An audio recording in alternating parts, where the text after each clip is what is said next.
Hai semua, jumpa lagi di channel YouTube Natasha Kitchen.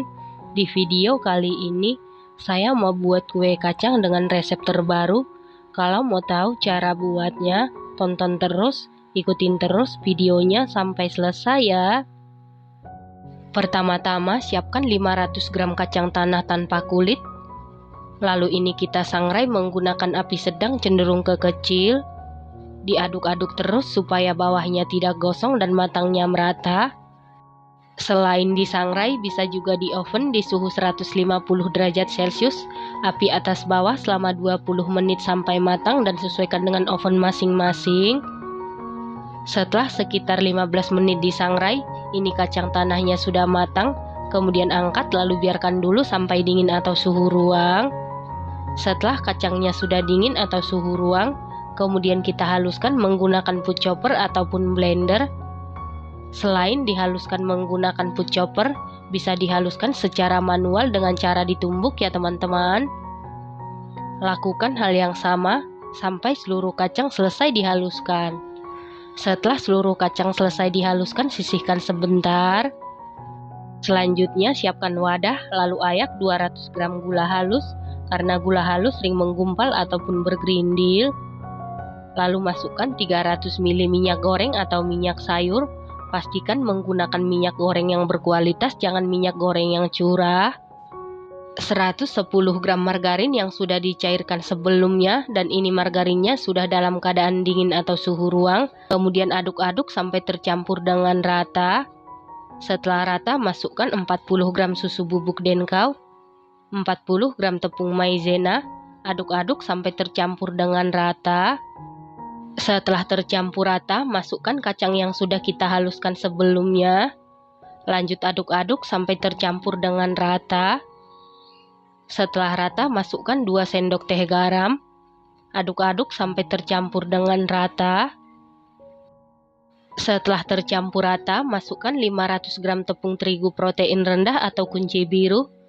Lanjut aduk-aduk sampai tercampur dengan rata.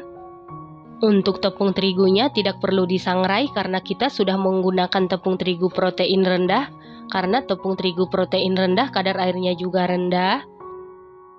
Setelah adonan tercampur rata seperti ini, selanjutnya kita coba apa adonannya sudah pas. Lalu saya pulung atau saya bulatkan, ternyata adonannya ini masih sangat lembek. Karena tekstur adonannya masih sangat lembek, kemudian saya tambahkan 20 gram tepung terigu protein rendah atau kunci biru. Lanjut kita aduk-aduk sampai tercampur dengan rata. Jadi kalau adonannya terlalu lembek, bisa menambahkan tepung terigu secara bertahap atau sedikit demi sedikit, dan sebaliknya. Jika adonannya terlalu keras atau masih ambyar, bisa menambahkan minyak goreng sedikit demi sedikit ya teman-teman. Nah, ini tekstur adonannya sudah pas, sudah mudah dikepal dan mudah dipatahkan. Lalu ambil sedikit adonan, kemudian gilas menggunakan rolling pin ataupun botol. Untuk ketebalan adonan sesuaikan dengan cetakan yang kita gunakan.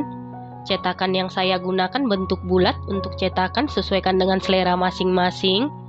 Selanjutnya siapkan loyang, lalu olesi dengan margarin tipis-tipis. Setelah itu tata adonan yang sudah kita cetak sebelumnya di atas loyang yang sudah diolesi margarin. Lakukan hal yang sama sampai seluruh adonan selesai dicetak. Setelah seluruh adonan selesai dicetak seperti ini, selanjutnya siapkan bahan olesan. Di dalam wadah siapkan 3 kuning telur, lalu tambahkan 3 sendok makan minyak goreng atau minyak sayur, 3 tetes pewarna kuning telur. Aduk-aduk sampai tercampur dengan rata, supaya olesannya ini tidak bergerindil ataupun menggumpal.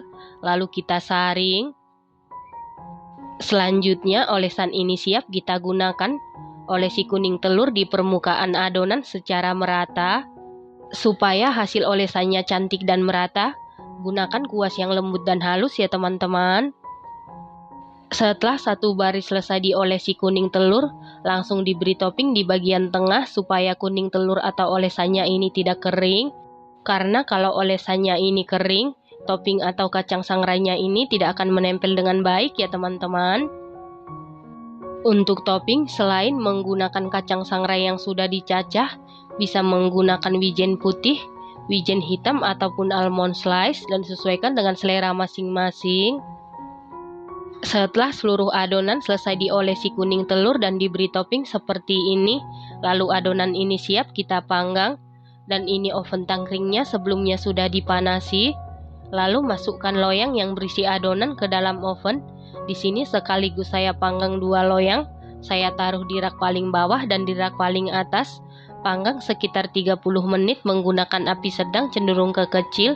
Nanti di menit ke-15 tukar posisi loyang yang dari atas ke bawah, yang dari bawah ke atas supaya matangnya merata. Dan jangan lupa untuk lubang yang di atas dibuka. Nah, untuk oven tangkring juga sudah panas. Lalu masukkan loyang yang berisi adonan ke dalam oven. Panggang di suhu 140 derajat Celcius, api atas bawah selama 30 menit. Untuk oven tangkring sudah 15 menit, tukar posisi loyang yang dari atas ke bawah, yang dari bawah ke atas supaya matang merata. Lanjut dipanggang sekitar 15 menit lagi. Setelah total pemanggangan selama 30 menit, ini sudah matang, angkat dan keluarkan dari oven. Yang di oven listrik juga sudah matang, kemudian angkat dan keluarkan dari oven. Nah, ini dia kue kacang tanahnya sudah jadi. Resep kue kacang tanah satu ini jauh lebih mantul, jauh lebih mantap dibandingkan dengan menggunakan full minyak goreng atau menggunakan full margarin ya teman-teman. Selain rasanya yang super duper juara dan super duper mantul, teksturnya sangat kokoh, tidak mudah hancur ataupun rapuh. Hasilnya sangat renyah, sama sekali tidak alot, lumer di mulut, manisnya pas, kacangnya sangat berasa. Ini enak banget, recommended banget dan harus dicoba. Dan ingat, setelah dingin baru dimasukkan ke dalam toples atau wadah tertutup ya. Satu resep ini jadi 4 toples kemasan 500 gram. Terima kasih karena sudah menonton. Sampai jumpa di video selanjutnya. Terima kasih.